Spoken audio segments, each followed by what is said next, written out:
अमृता एक बहुत ही सुंदर गरीब परिवार में रहने वाली लड़की थी। उसकी खूबसूरती की चर्चा हर जगह होती ही रहती थी।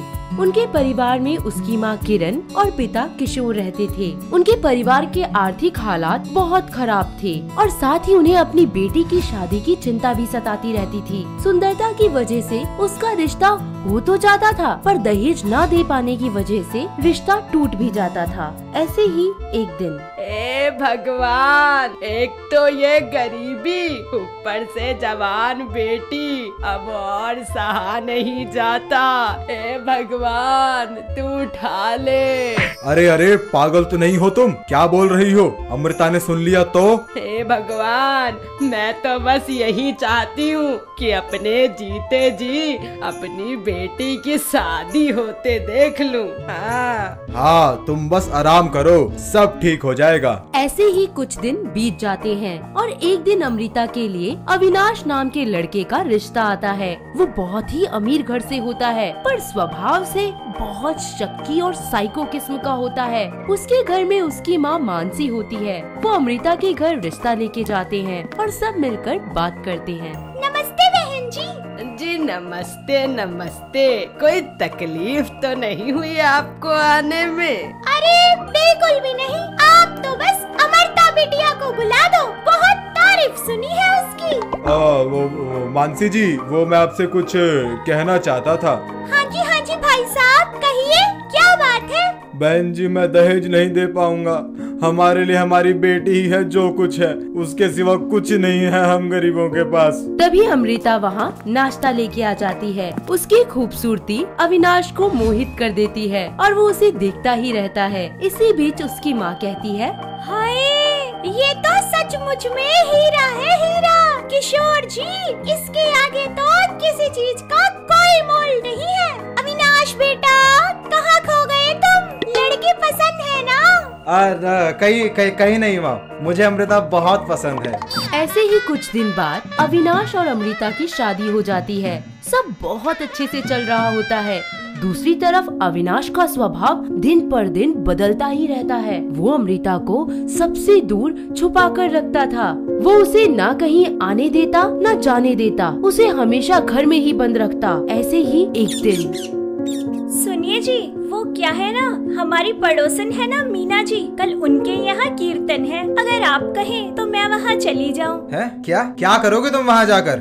जी, वो काफी टाइम से बाहर नहीं गई थी, मुझे लगा थोड़ा बाहर चली जाऊंगी, बस इसीलिए बोल दिया। अरे कितनी बार कहा है तुम्हें, कहीं नहीं जाओगी तुम। तुम्हें देखने का हक सिर्फ मुझे है, मुझे। पर जी, वहाँ तो सिर्फ औरतें ही होंगी और कोई भी नहीं होगा। कह दिया ना तुम कहीं नहीं जाओगी, तो बस कहीं नहीं जाओगी। समझ नहीं आता क्या तुम्हें एक बार में?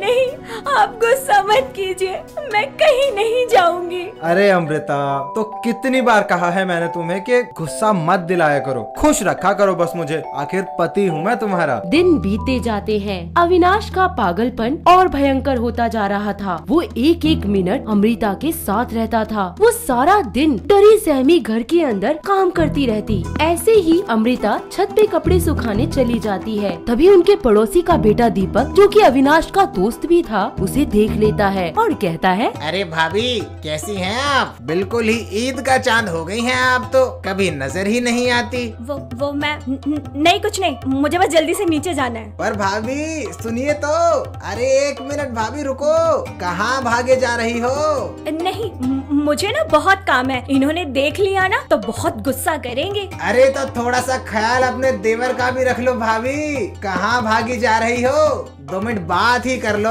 तभी वहाँ अविनाश आ जाता है और सारी बातें सुन लेता है। वो वहाँ से अमृता का हाथ पकड़कर उसे नीचे ले आता है और बड़ी बेरहमी से उसे मारता पीटता है। कहा था ना तुम्हें कि तुम बस मेरी हो। अमृता, तुम समझती क्यों नहीं हो कि तुम बस मेरी हो? मैं सच कह रही हूँ, मैंने उससे बात नहीं की, वो खुद मुझसे बात कर रहा था। तुम्हें जरूरत ही क्या थी वहाँ जाने की? अमृता, तुम्हें पता है ना मैं तुमसे कितना प्यार करता हूँ। हाँ मैं जानती हूँ, ऐसी गलती दोबारा कभी नहीं करूँगी। देखो लग गई ना चोट तुम्हें। कितनी बार कहा है कि गुस्सा मत दिलाया करो यार। तुम्हें यूँ परेशान करना मुझे बिल्कुल भी अच्छा नहीं लगता। अब से कभी ऐसा नहीं करूँगी, बस आप शांत हो जाइए। हाँ पर जब तुम्हें कोई देखता है ना तो मन करता है या तो मैं उसे मार दूं या फिर मैं खुद ही मर जाऊं। ऐसे ही कुछ दिन बीत जाते हैं। अविनाश हर दिन कुछ न कुछ बात को लेकर अमृता को मारता पीटता, उसे पहले चोट देता और फिर खुद ही उसकी देखभाल करता। अमृता को समझ ही नहीं आ रहा था कि वो क्या करे। अपने पत्नी धर्म की लाज रखते हुए वो अविनाश के बारे में किसी को कुछ नहीं बताती थी। ऐसे ही एक दिन अमृता के घर से वीडियो कॉल आता है। देखो तो कितनी प्यारी लग रही है। अरे बेटा कैसी है तू? मैं ठीक हूँ माँ, मुझे आपको कुछ बताना था। अरे मेरी गुड़िया बोल क्या बात है? माँ वो क्या है ना, आप नानी बनने वाली हो। हे परमात्मा तेरा लाख लाख शुक्र है। बेटा तू अपना बहुत ख्याल रखियो। और हाँ दामाद जी को बताया या नहीं? हाँ उन्हें अभी नहीं बताया, जैसे ही आते हैं मैं बता दूंगी। इतना कहकर अमृता फोन काट देती है। तभी वहाँ उसका पति अविनाश आ जाता है। वो उसे अपने प्रेग्नेंट होने की बात बताती है और अविनाश को फिर से गुस्सा आ जाता है। वो सोचता है कि अगर बच्चा आ गया तो अमृता का सारा ध्यान उसमें ही लगा रहेगा और मुझे वो टाइम ही नहीं देगी और वो अकेला हो जाएगा। ऐसे ही सोचते हुए वो उससे कहता है, अमृता किसने कहा था तुम्हें प्रेग्नेंट होने के लिए? मैं तो नहीं चाहता बच्चा। पर ये तो हमारे प्यार की निशानी है और आपको तो खुश होना चाहिए। मैं सब जानता हूँ अमृता। मैं तुम्हारे करीब ना आ सकूं इसलिए तुम ऐसा कर रही हो ना, है ना? नहीं ऐसी कोई बात नहीं है, आप फिर से गलत समझ रहे हैं। मैं सब समझता हूँ लेकिन तुम चिंता मत करो, मैं ऐसा बिल्कुल भी नहीं होने दूंगा। आप प्लीज गुस्सा मत होइए और मेरा हाथ छोड़ दीजिए, मुझे बहुत दर्द हो रहा है।